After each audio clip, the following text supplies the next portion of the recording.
Kia ora mai koutou, welcome to the 2026 Te Tiriti-based Futures and Anti-Racism Futures. I'm so blessed to be here today. On behalf of Future Unity, on behalf of who I am, tangata whenua, tangata moana, we all live in Aotearoa, we all live deeply entrenched in Te Tiriti and anti-racism fields, so please, welcome. Tukuwa te wairua kia rere ki ngā taumata hei ārahi i a tātou mahi me tā tātou whai i ngā tikinga a rātou mā, kia mau, kia ita, kia kura ai ngaro, kia pupuri, kia whakamaua, kia tēnā, tēnā. Hui e, tai ki e. Ai ki e. Ko wai au, ko Santino Morehu-Smith tōku ingoa, he uri au no ngā ruahine, raua ko ngā rauru, mai tōku māma, he uri au no Hāmoa, mai tōku pāpā. I don't know, I'm a first year student at Vic Uni. Excited to be here. Pretty new into the space, but hey, we still live it all the same. I'll pass over to my other two, or to the panelists today. Aroha mai. Ka whai. Tuatahi. Okay. Tēnā tātou katoa, tēnī whitu ki te rangi, ko rangi tāne ki te whenua. He wai Māori nui ahau ki te kōrero I mui a koutou te rānei, he tuku aroha me te whakawhetai ki a koutou.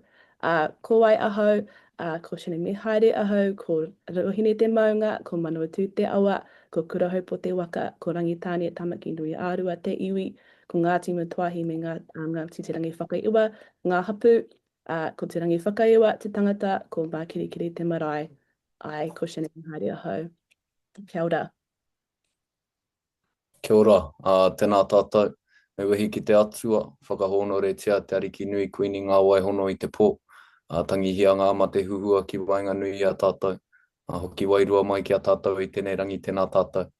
Tēnā koe Santino, nau nei tūhono ai te ao wairua ki te ao kiko kiko, hei tūwhera I tō tātou nei a wānanga, no reira e mihi ana ki a koe.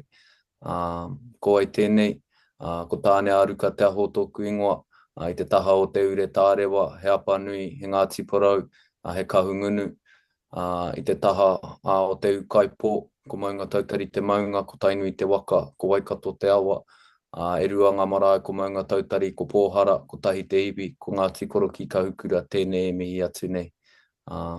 Kia ora. Kia ora. Please, anyone in the chat, drop down your pipiha, whatever you feel comfortable sharing, where you're listening to from maybe, what you kind of do, please send it in. But before we continue, just want to confirm we're here for Te Kāhu Pōkere ki COP30, the United Nations Climate Change Conference Kōrero. Please. Yes. If you have any part-time throughout the Kōrero today, send it in the chat. We've got a moderator on standby who will be gathering your whakaaro, sending them in to us to share, maybe 50-50 whakaaro at the end. So we're looking forward to that too. Wonderful. Please. We've got our community code here, which we are under today. We're going to abide by these tikanga just to make sure that we all exist in this space happily, healthily, and all respected. Wonderful. I just want to make, We've also got a live transcript going for that link. Please go ahead if that suits you. But also please feel free to use these Zoom captions as well. Either one works. Here, koutou. Well, I'll let our panelists today give a little bit of a kōrero about who they are and what they're talking about today. You want to start, Shannon? Ka whai. Kia ora. Once again, I'm Shannon Mihaere. I am one of the members of Te Kāhu Pōkere. Te Kāhu Pōkere is a wider collective of rangatahi who attended COP30 on behalf of the National Iwi Chairs Forum. So these wonderful faces before you on the screen are the rest of our rōpū who went to Brazil. We all come from different iwi across the motu, ranging from Wairewa in the deep south to a beautiful place on the coast up north where Kyla is from. And so we went together over to Brazil as a rōpū to whakakanohi ngai Māori. A little bit about me, maybe to set the background. I grew up in the Manawatu, next to my awa. I grew up in a whānau of farmers, but also gardeners, and all those particular things. And that's led me to I want to always be in the ngahere, and also to really back this kaupapa of getting a Māori voice out to the international stage, but also across the motu. And meeting other like-minded rangatahi like yourself, Santino. It's a wonderful privilege to be able to have the opportunity to meet kanohi ki te kanohi. I'll leave the rest for the conversation that we have along the way. I'll hand to you, Taane. Yeah, so like Shannon said, we're a group of like-minded rangatahi, bunch of Pākits that have a deep desire to serve our people and serve the taiao. And so on the photo, you'll see Harris Moana, who comes from Kawhia within the Tainui waka from left to right. And then you've got Shannon there, and then you've got Kyla Campbell in the back, Kyla Campbell Kamariera from Miti up north, Te Rarawa, Te Opori, going into Aria Rolliston from Kaitahu, also has ties to Tauranga Moana. Then we have Terina Parau, who's represented Ngāti Tūwhare Toa, Waimarama Hawk, Ngāti Whātua o Rake. And then if you go from the front left, you got Macy Duxfield, Ngā Rauru, Te Ati Haunu, Paparangi. Then you got Anahera Nin, Jesse Horse for Marama Royal and Tara Bigby. And they were a part of the delegation in terms of setting us up and prepping us to go over to COP30, Marama Royal in the front there being our Māori kura, our leader in the space.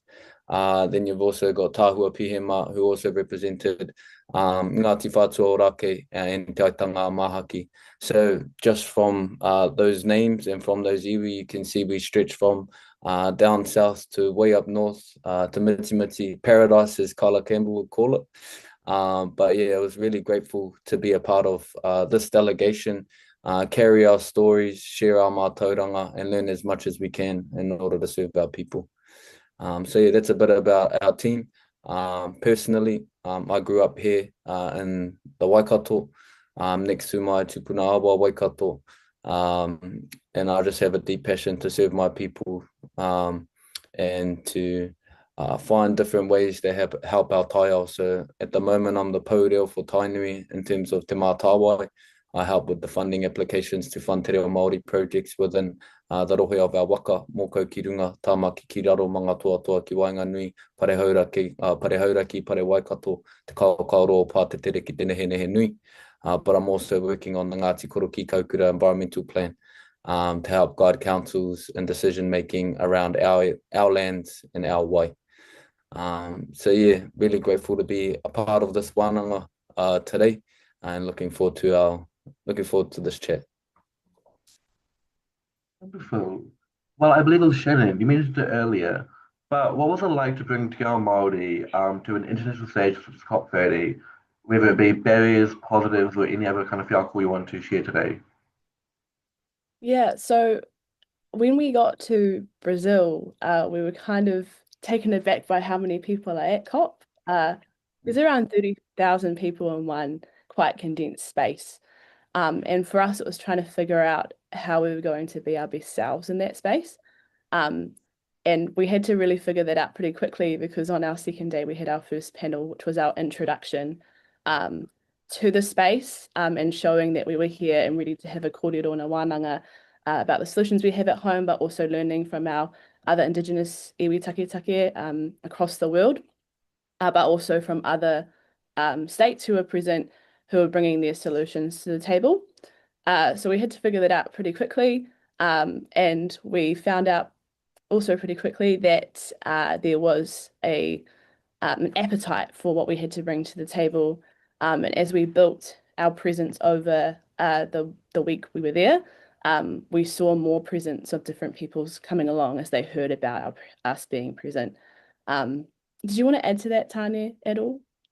Yeah, I guess in terms of bringing Te Ao Māori to an international stage, it was about being ourselves regardless of the environment. And so I think Moana Maniapoto puts it best in terms of we're globally hot, because it is our culture, our tuakiritanga, being Māori is our superpower, but it's also what makes us unique and special, and that's what's celebrated on a global scale. And so I guess when we're bringing Te Ao Māori to an international stage, we're actually waving the flag with pride. In terms of barriers, I guess for me, going over to the COP was the dichotomy of the government and Te Ao Māori. The New Zealand government receiving an award of Fossil of the Day for our climate policies and not reducing our emissions, and cutting our climate funding. And so that was on full display, and that was kind of the reason why our Mārekura Marama Royal didn't seek government funding for this haerenga. Like I said, we were an iwi-mandated group, so it was also about upholding the mana of the iwi that supported us to be there. And without having government funding, it meant that we could actually critically analyse and assess the global issues at hand without towing the party line. And so I guess there wasn't necessarily a barrier, but more so a challenge in terms of seeking funding for this trip. Yeah, I'm good to hear that. I love to call it this then. What am I asking? But how did your rōpū maintain her water throughout being there? You know, overwhelming people, overwhelming like kōrero. How did you maintain your kind of own well-being as well as the rōpū kind of, yeah. Does that part make sense? Yeah, if you don't mind me. I guess on trips, it's just like what I alluded to before, being ourselves regardless of the environment. So maintaining our tikanga. So at morning and the afternoons, would still do our karakia, still do our daily prayers to really ground us.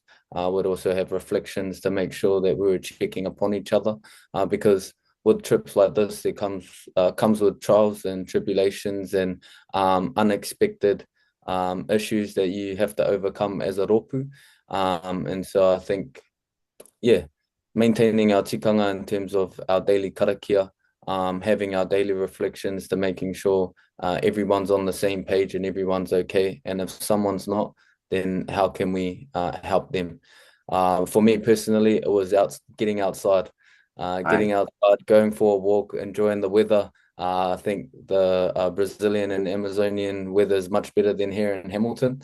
So it was awesome to get a bit of sun and kind of experience a new country and a new culture. Lovely, lovely. Yeah, along the lines there, actually on that point, we were privileged enough to stay in a community whare, so we were able to be part of a neighbourhood, and we heard along the way that they knew we were present, and so it was really cool to be able to be guided by some of the local people who housed us, and that was also a form of maintaining our hauora, was to have a place to go back to and have our debriefs separated from the 30,000 plus people who are at the conference every day. So it was always cool.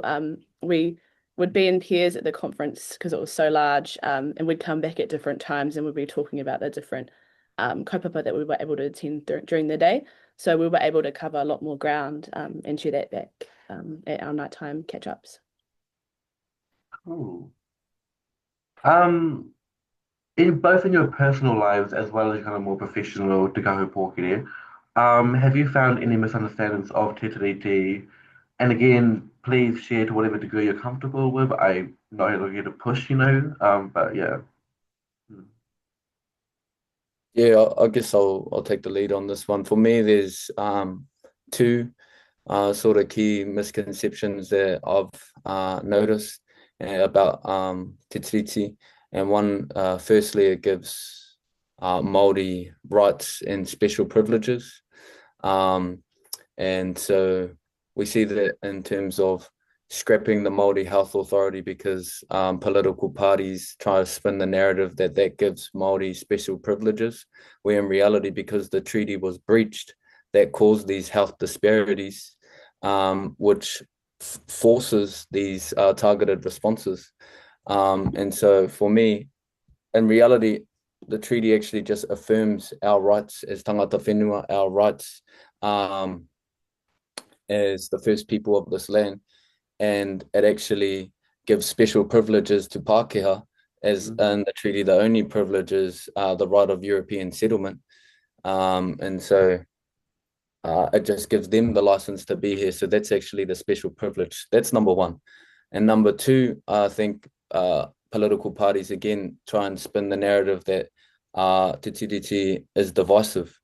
I mean, you saw in the foreshore and seabed debate with the iwi versus Kiwi, putting Māori rights or Māori claims to customary title based on the treaty against public access and crown ownership, iwi versus Kiwi.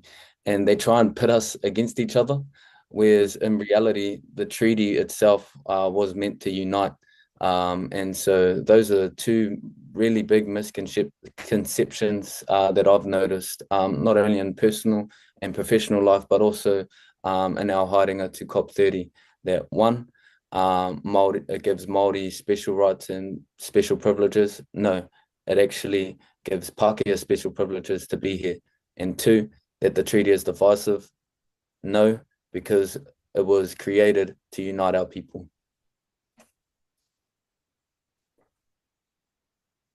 Over to you, Shan. So, that was really well summed up by Taane. I was kind of thinking more on what that looked like when we took it over into the global context. When we went over to Brazil, people already had an understanding of land back, and they attributed that a lot of the time to Māori. And so once we would speak, people would be wanting to come up and have chats about those particular kōrero.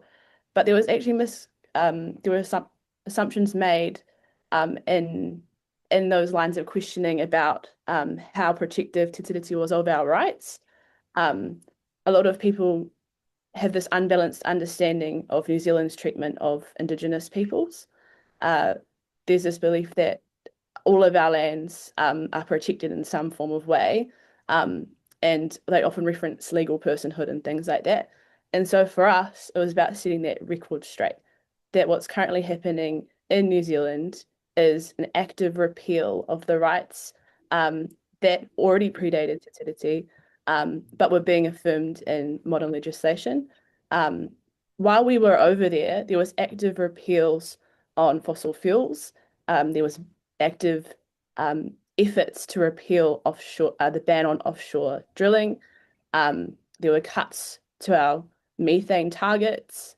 And that's why we won Fossil of the Week, was our repeal of those methane targets. And so what actually happened is we had to set that record straight every single time we interacted with people, because they thought that legal personhood meant that we had full autonomy over those particular bodies, which we actually don't yet. And so we had to really set that record straight for people at the conference. Yeah, how do you overcome those kind of misunderstandings or those kind of false narratives being pushed by government or whoever really, both in the moment when it's happening or across institution and organizational spaces? How do you fight back or how do you resist that kind of narrative? I guess me personally over time, and I guess koenei taku aki ki ngā rangatahi, is to live and action the guarantees of Te Tiriti o Waitangi in terms of tino rangatiratanga and mana motuhake. And it's I guess it's not expecting anyone to give me my reo, not expecting anyone to take care of my maunga, not expecting anyone to take care of our taonga species for us here in Ngāti Koroki Kaukura, ko mātou te rohe o te tuna. So it's not expecting anyone to save us. It's actioning the guarantees of tino rangatiratanga and mana motuhake, ngā wawata I wawata tiai o mātou mātua tūpuna. So I think if we can live and action the guarantees of tino rangatiratanga and mana motuhake, will be in good stead. And that kind of covers a broad amount of kaupapa, whether it is whaia i ngā kupu a tariki nui kuini ngā waihono i te pō in relation to our language, in relation to our environment, in relation to our health, and in relation to protecting our whānau. So that's kind of on a broad scale, but creating awareness, living and actioning the guarantees of the treaty.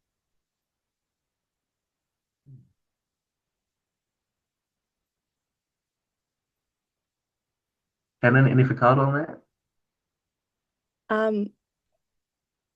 What was the question? Sorry. Okay. How do you overcome all those misunderstandings or false narratives being pushed, both in the moment when you're being faced by them, but also when you're organizing or when you are part of institutions where they might be being pushed themselves or that kind of...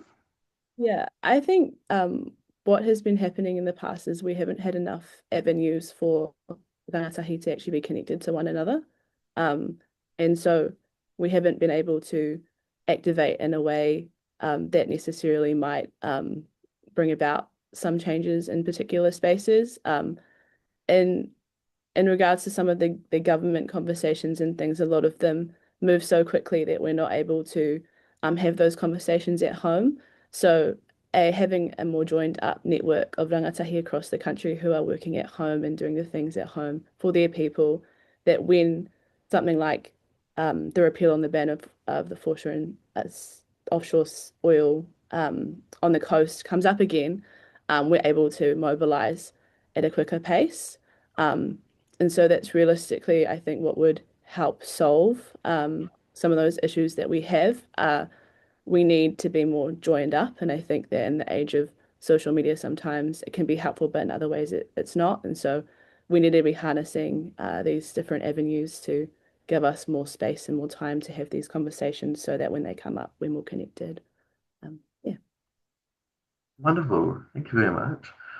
Shannon, earlier you mentioned this really briefly or kind of on off the cuff, but do you think the kind of more international perspective of Māori, how, land back, all that, do you think that is a positive influence to Māori here, or do you think it's more like a negative, kind of like a limiter, if you will, about what's actually happening here, because we know that there's not the best ongoings right now, but do you think that kind of international whakaaro on Māori and Aotearoa, is that a positive thing, or?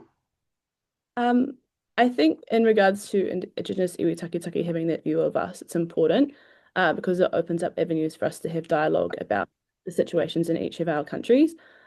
We were able to meet with some Indigenous peoples from Colombia who are trying to seek legal personhood for their own awas and their own maunga. And so for us, we were able to establish those sorts of relationships through the concept of land back. It just looks different in different countries. So I think in that way it's actually quite positive, but it forces us to have to fight back when the government sees that they are treating us equally or are treating us well, because quite often they'll go into spaces like COP and they'll give a speech and they'll platform off of Te Reo Māori and they'll platform off of our views, but they're not actually doing that at home. So it's important that we go and we actively fight that view that's being spread by our government. In terms of this COP, the government were only there for 3 days and had less negotiators than Te Kāhu Pōkere combined. And so we were able to have a lot more persuasion and space, which I think was really important at that moment, to fight back at the views that were given by our government during their kōrero on the floor. I think just touching on land back, we know how much we fight for our land on a national level, and we felt it on a global scale. On our first night at COP30, we were actually witnessed a protest from the iwi, from the tribes, ngā iwi taketake of the Amazon, who were fighting for te tuatua ngahere, deforestation of their lands. And so when we actually got outside of New Zealand, we actually realized that this is a global issue, and we actually witnessed and felt not only the mamai, but also the hunger to do more and action it, rather than kind of talk about it. that we were actually living in that moment. So that was a really grateful experience that I think our delegation got to be a part of. I feel like we've kind of touched on it a little bit here, but what are some of your advice or key actionables for rangatahi who want to get involved more? I feel like, we've skirted around it, but now it's time to actually attack it, if you will. I guess for me, it's about living your pepeha. If you love your maunga, if you love your awa, if you love your marae, if you love your whenua and your wai, what can you do to help protect and preserve it? I used to play rugby, and the sort of thing about the All Blacks was you're not a caretaker, or you're not, the jersey doesn't belong to you. You're merely a caretaker of the jersey. But listening to my whanaunga nāanga earlier this morning about the game of life, I look at it like the relay of life. So what can you do while you're holding the baton? What can you do while you're holding the baton of protecting and preserving your whenua, your pepeha, your tuakiritanga before you pass it on? But the way I like it in terms of the relay is when you pass it on, you're still following them and you're supporting them. Kia kaha, carry on. And I think that's how we need to look at it in terms of our rangatahi, to increase awareness about climate injustice, about climate issues. Firstly, it's knowing what are the situations in your area. So when we were over in COP, we got to share stories of what was happening in our own rohe, from legal personhood in Taranaki to water filtration systems in Mitimiti. On a personal note, I got to share the climate response in Te Karaka following Cyclone Gabriel. So it's understanding that our climate issues are different around the motu, and what can we do to help preserve and protect our taonga, our whenua, our wai, on a national level. And yeah, that's pretty much it for me in terms of actioning our rangatahi. It's important that our rangatahi are aware of these climate issues, because our mokopuna are the ones that will inherit the decisions that we make today. Yeah, I completely tautoko what Taane has said previously. I think that connecting to your home is the first step on anyone's journey. So if you haven't been home yet, that is a important first step. There are so many initiatives at our different pā that you can join and be part of. And so that would be the first step if possible. If not, there are many urban-based examples of caring for the tile that you can join. There's many different urban authorities that as a rangatahi you could attend. Even just submitting on a bill, and that doesn't have to look like a big written submission. It could be, you can submit anything to these particular platforms. You could submit a poem, you could submit art, you could submit one sentence, but just showing on scale that we care and that we need to have more avenues for rangatahi to be involved is important. Getting involved on the bigger scale, like in the Te Kāhu Pōkere sense, it goes back to being at home.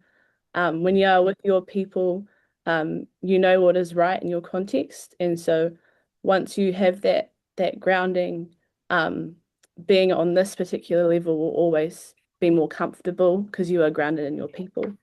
And so, yeah, that would always be my first step, is to go home. But in the alternative, you can't. There's so many campaigns happening online that we can join.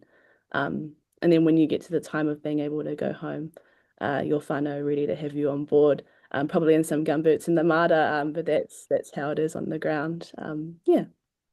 I think just one more thing on that, agree with everything Shannon's just said, but in terms of our rangatahi, vote. I think that's an important aki that everyone can do, all our rangatahi can do, is vote. Me pana I tēnei kāwanatanga ka tika. This kāwanatanga, this government, kei te tāmi tonu i a mātou. Mena e mōhio ana, ka tāmi tonu a rātou i a mātou, me aha tātou, me pana I tēnei kāwanatanga, me puta ki te pōti.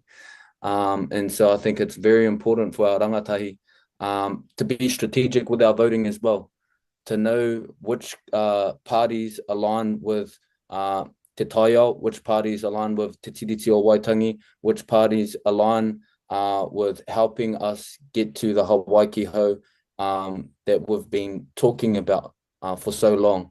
And so we can't get to November and moan that this government is still here if we aren't going out into our own backyards and making sure our people are enrolled. So making sure our people are enrolled, they're putting in policies that have changed it into where you have to be enrolled, I think it's by the end of October.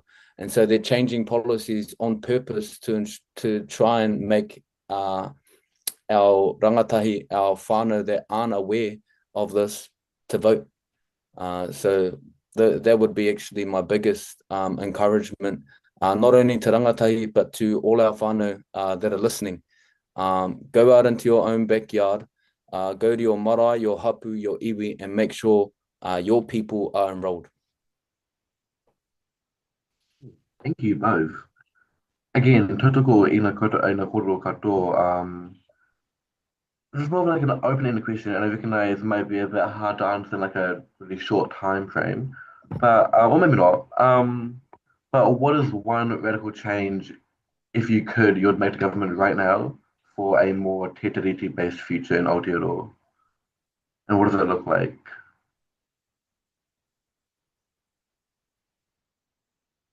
Governmental structure, how we interact with each other, anything you want to talk kōrero about. My first thought just popping into my head is that we need to move past co-governance and actually give motuhake back to Māori in regards to a lot of our resources.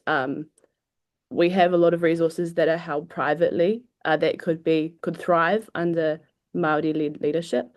And we've seen in the Manawatu in Taniwaka that when you hand those decisions back to mana whenua, our awa thrive, our communities thrive, and there's better hauora overall. So realistically, I would say an overhaul of that co-governance system would facilitate the arrival at our moemoeā.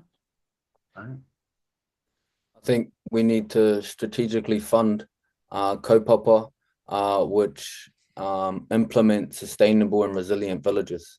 And so what I mean by sustainable in terms of food sovereignty, making sure that these villages have access to their own food production, food growth, sustainable in terms of access to their own water, sustainable or resilient in terms of peace of mind, going to sleep without thinking that your home, your marae is going to be swept away by a flood or a storm or a cyclone. And village in terms of when everything falls down, is there clear communication? Is there power? Is there still kai there available? And village in terms of remembering that our tupuna were nomadic people. Our tupuna moved with the climate in order for survival. So I'm saying this because of the climate resilience we need to build because of the climate crises that we've faced in the past, say, 3 years. I go back to Cyclone Gabriel in 2023. I look at the start of the year in mine and Shannon's iwi o Ngāti Porou in Te Araroa. I look at Mauao. I look at Otorohanga and Ngāti Maniapoto. And who were the civil defence hubs that supported those communities? They were our marae. So what can we do what can the government do to support these sustainable, resilient villages to make sure that also that we have great renewable energy moving to solar because they have the least impact on our taiao. So I think we need to focus on solutions and preparation. It goes back to a kōrero from one of our tohunga here in Waikato, Papa Hoturoa Barclay Kerr, and he says, don't pray for, he's led our waka, and he says, don't pray for fine weather, pray for the courage to push through, to keep going when the storms do arise. Because the storms, the data shows that these climate crises are going to continue to occur more frequently, more severe. So what are we doing right now to support our marae, to support building sustainable, resilient villages, and to support climate adaptation and climate resilience within Aotearoa?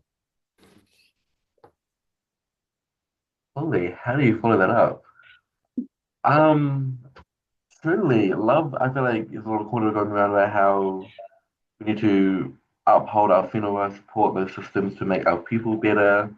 I. Well, I guess we'll move on to Q&A. That's okay with you too. Unless you have any kind of more kind of, I don't know, all good, easy. Um, what is the kind of next steps for Te Kāhu Pōkere, if you're willing to share or able to share? Yeah, so Te Kāhu Pōkere is in its infancy. Right. We were only selected late last year by the iwi Chairs Forum, but also by Whai Marama. And our first port of call is going to COP30 to bring the views of Ngai Māori to the world. From there, it's about moving forward and how do we grow this kaupapa. And we haven't even reached a year yet, so we're still in our growing space, and we're more than keen to hear people's whakaaro on what this could look like, especially from the rangatahi view. So if you have questions or comments on that, we would be willing and open to hear those. But the next steps is trying to start a growing rangatahi network. But first we start at home and then we bridge out from there. E Taane. Yeah. So just touching on that, kei te kōpū tonu, kare anō kia whānau mai. So we're still in the early stages of Te Kāhu Pōkere, and we're building.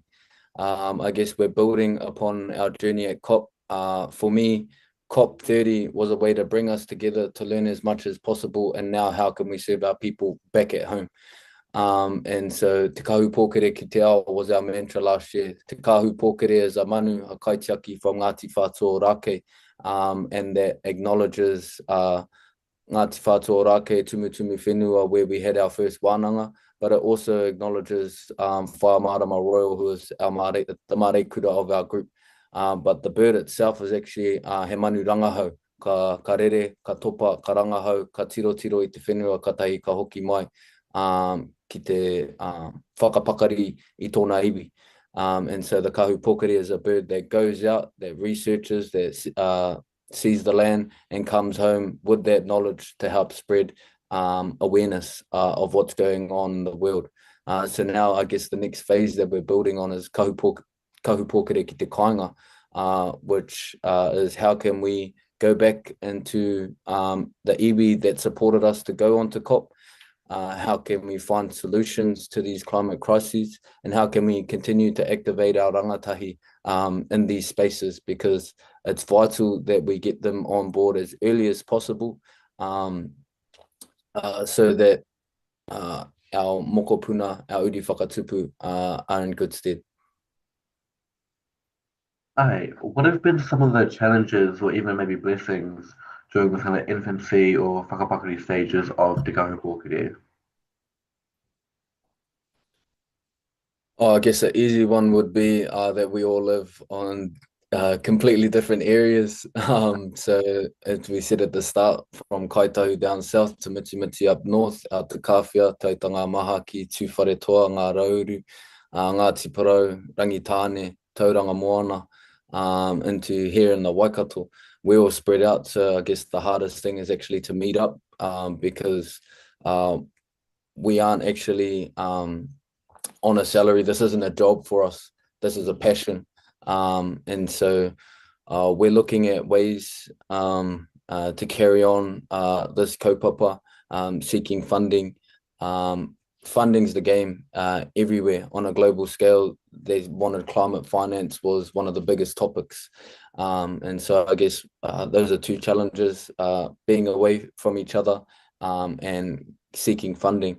But I guess rather than focusing on the issues, what are we doing to combat that? So we have meetings, we have a group chat, we bounce ideas off each other and let each other know what's happening in our own rohe, to ensure that we carry on momentum while we have the baton in hand.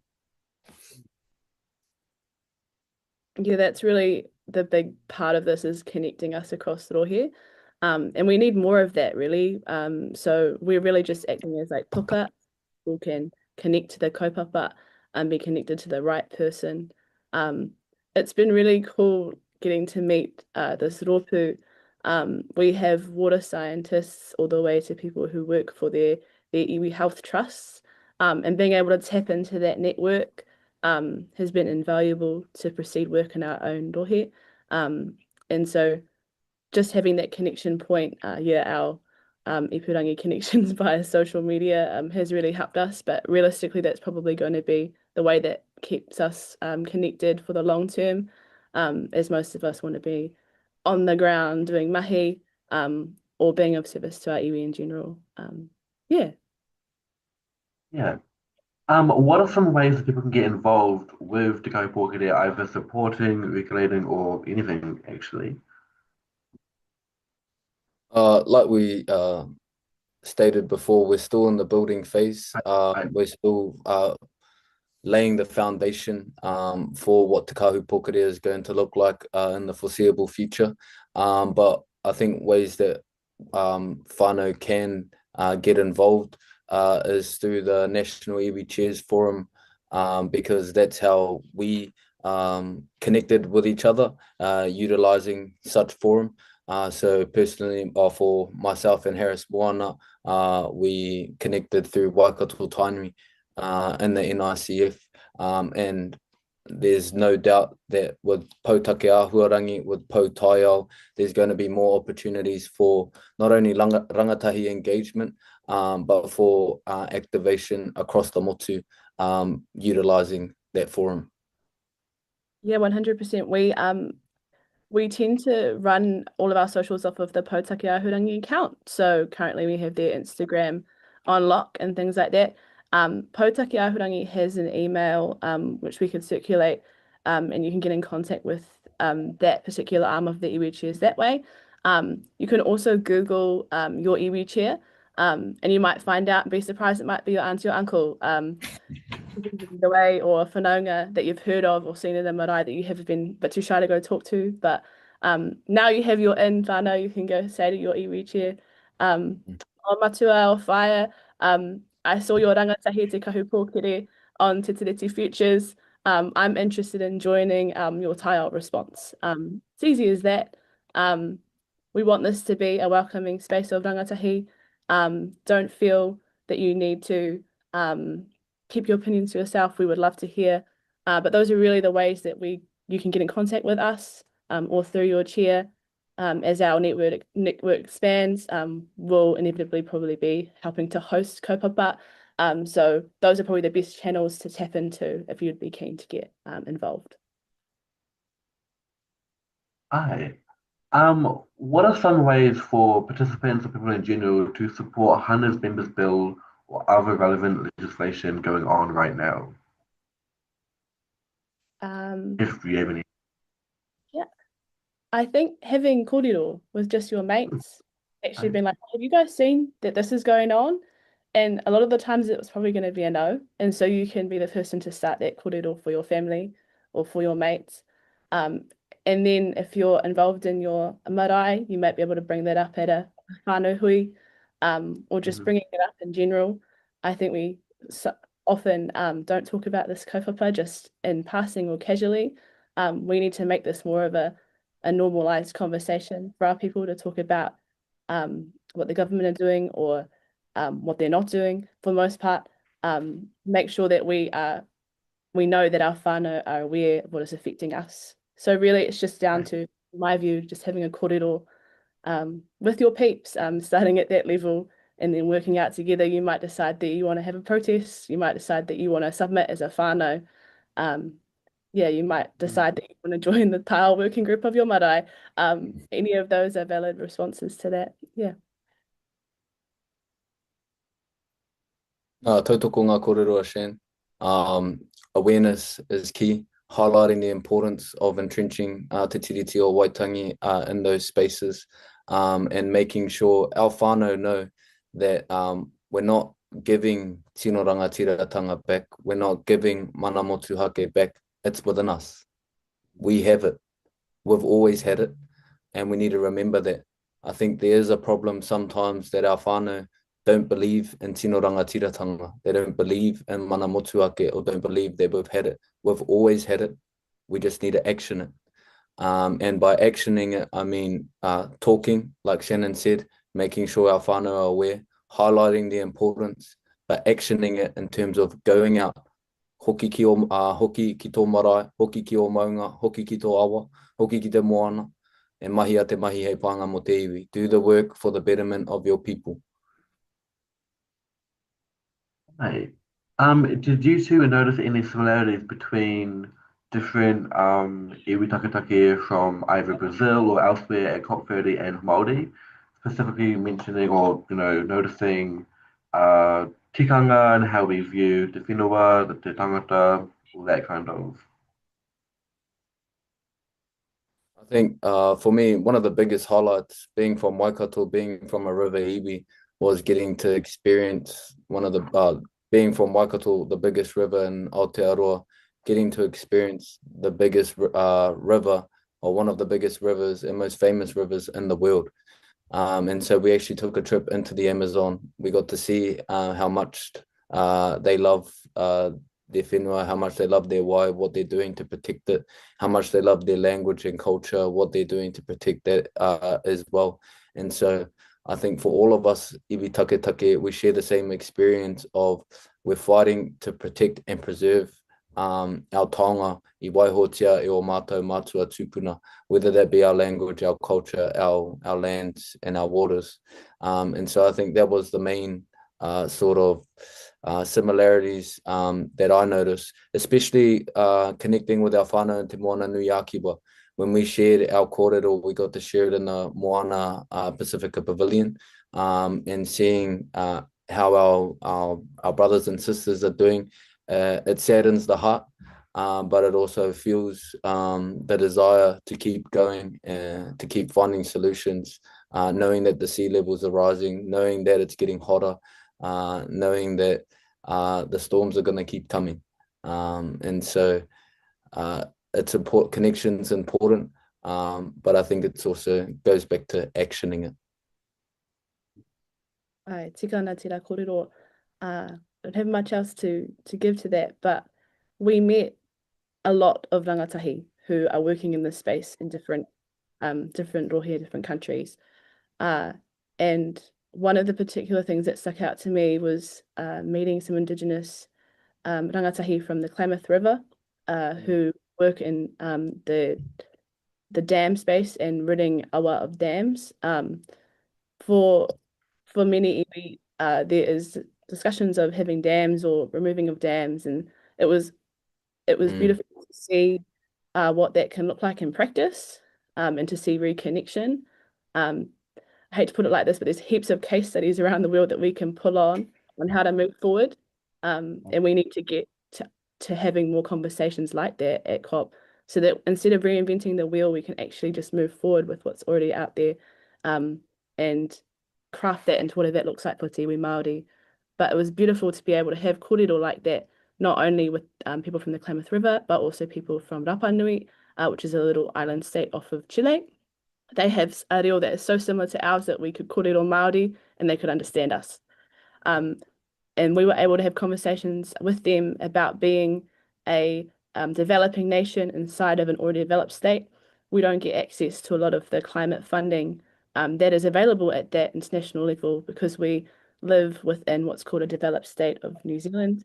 And so it was trying to figure out and have wānanga about how we gain access to that funding at that level, from a rangatahi perspective of what we want that to look like. So I think it started a ripple effect, and it can only continue from here. Those networks have begun for us to be formed across different regions, and we were grateful for that experience.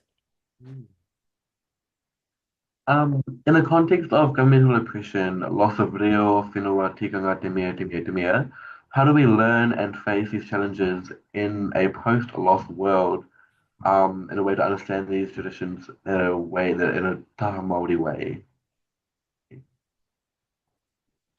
I don't want to sound too repetitive, but I think it goes back to the kouwhao Te Ariki Nui Queenie ngā waihono I te pō at her first koronehana. And what she said was, e hara te mana motuhake I te kupu noi hoki au, he oranga nōku. Nō reira, tino rangatiratanga tia tō reo, mana motuhake tia te tai au, tino rangatiratanga tia tō hauora, mana motuhake tia tō pāhara keke. And so it really affirms the right of living your reo, your environment, your health, and what can you do in those categories in order to mana motuhake tia o support and protect your whānau. And I think that's probably the easiest way to put it, as she is for me and for a lot of us. One of our great leaders in terms of te ao Māori that's steering the ship to this Hawaii ho. And so I think if we can follow the kupu within her kouwhao, if we can follow the tohu of our mātua and our tupuna as well, in terms of protecting our taonga, and sort of not expecting anyone else to give, not expecting anyone else to save us, but saving ourselves, preparing ourselves, so that we are the solution, and we need to prepare ourselves for when these problems do occur. I think I'll leave that with Taane. That was the best response that could have been articulated for that point. Let's see. Whānau mai, I never pārtai, send them through. But in the meantime, Shannon, you mentioned it earlier about how one of the easiest way a rangatahi can get involved is just to submit on a bill, yeah. You mentioned poetry or just doing a poem.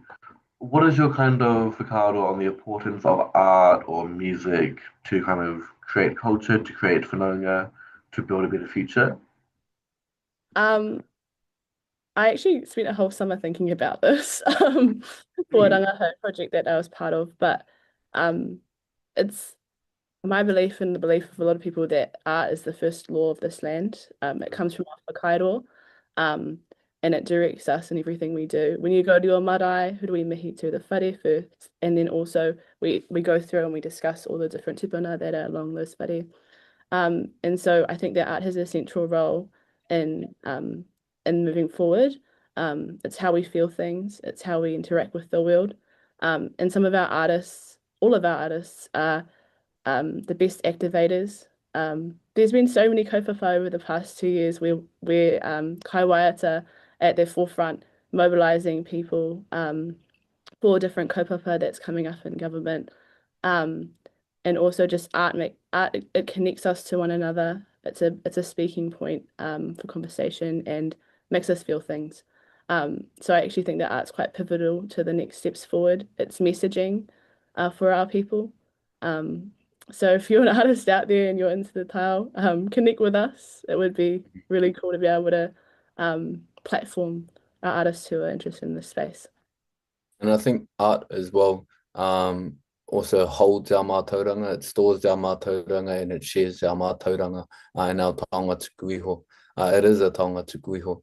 And I think art in the modern world, especially for me, at the moment, it's kapahaka or Māori performing arts. We've seen the many regionals that have been going on with Te Arawa just having theirs and Te Tai Tokero this weekend, and it's sharing our kōrero, being able to share the take o te wā or what's going on in our backyard and our responses to either the government's decision making or what's going on in the taiao within our area, or talking about how our tupuna saw the world back in their time. And so it's also a time capsule. And if you are keen to watch the regionals, I'd recommend watching Tamararo or the Tairāwhiti regionals and watching Wahirere. I'll have the privilege of standing with my whānau there and carrying on this art form. Shameless plug. No shame. Kia koro whakaaro, what would Aotearoa look like with sustainable energy alternatives, especially in the context of what's happening in Iran and the world's interdependent on those key trade routes. I think Tane's response to having a sustainable community is really the answer here. In Rangatahi, we're currently considering what that looks like for us, whether that be solar panels or wind farms or things like that. We want to be able to be sustainable and sustain ourselves going forward, because we can't rely on those trade systems to always work for us. It also means that when times are tough, we're able to look into ourselves and provide for ourselves, and that for the impacts that are coming towards us in climate change, we need to be resilient in that way with energy. And so I think we are already front-footing that, Taane. Yeah, I can only speak for my people here in Waikato and Tainui Waka. I attended the 130th commemoration of the regatta here by our tupuna awa Waikato, which Te Nui spoke at, and also hosted philanthropic funders, people from energy corporations, the Obayashi Corporation, the Nature Conservancy, all were hosted in preparation for wānanga. And these wānanga will focus on different aspects, which talks to that sustainability. So one of them being, I think the first one's on food and security. Another one will be on power or energy.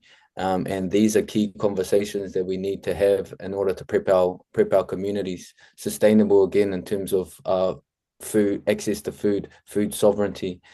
Sustainable in terms of waste management, how are we managing our wastes in a sustainable manner, but also how are we having renewable energy that has a less, or all energy has to impact our taiao. So we need to look at the best ways to source energy from our taiao for us here in Waikato, whilst maintaining te mana o te wai, but is sustainable for the foreseeable future. Again, what would you two like to see, or I guess what would you, in an ideal world, like to see Tangata Te Tiriti do to support a Te Tiriti-based and anti-racism future? First and foremost, Te Tiriti should be the basis of the decisions we make in the future. Paying acknowledgement to he whakaputanga, te mea tuatahi o tēnei ringa, that's really actually the start of it all. And so once we pay, we keep that in mind, and that's at the foundation of all of our decisions, we can move forward to have an anti-racist future. And right now, that's not the case. And so if we realigned the kōrero back to Te Tiriti and it's not just its principles, but its whakapapa and its kupu, we'll be able to move forward as a better aligned country. Tangata tiriti, tangata atu, tangata mai. Vote. I think the best thing that we can do is vote. Get this government out. Me pana I tēnei kāwanatanga. Be strategic with our voting to make sure that we're putting in votes which get people in that align with the kaupapa that we are wanting to see. We're wanting to see people in there that protect our taiao. We want to see people in there that protect our language and our culture. And so the best sort of encouragement that I can give to anyone that's listening right now, vote strategically, and vote for people and parties that support Te Tiriti o Waitangi, that support te ao Māori, te reo Māori, te ahureo Māori, and support te taiao. Well, I should have said it earlier, but that was our closing question for this kōrero. So I just want to take the time to thank both of you for being here today, giving up your time and energy. Mihaere ki roa nei. I want to thank our attendees for being here too. Again, we are speaking to you. You are the heart of this, I'd say. But also everyone behind the scenes, the volunteers, all the partners who helped bring who helped bring this kaupapa to life. There's about 35 partners who supported this kaupapa. Please, you can go on screen now, have a little squiz if you know any, support them if you can. Aye. But also, there are so many more kōrero coming up this week through Te Tiriti based in anti-racism futures lens. So please, if you want to get involved more, please, there's so many ways you can do that. Most recordings are uploaded to YouTube. These can be shared through our networks to you guys. Yeah, thank you for being here. It's been the most amazing time for me personally. I've loved all of your kōrero, all of your pātai, e mihi ana ki koutou katoa. Kia tau nā manaakitanga te menaro, ki runga ki tēnā, ki tēnā o tātou. Haumi e, hui e, tai ki e. Kia ora! Mihi ana.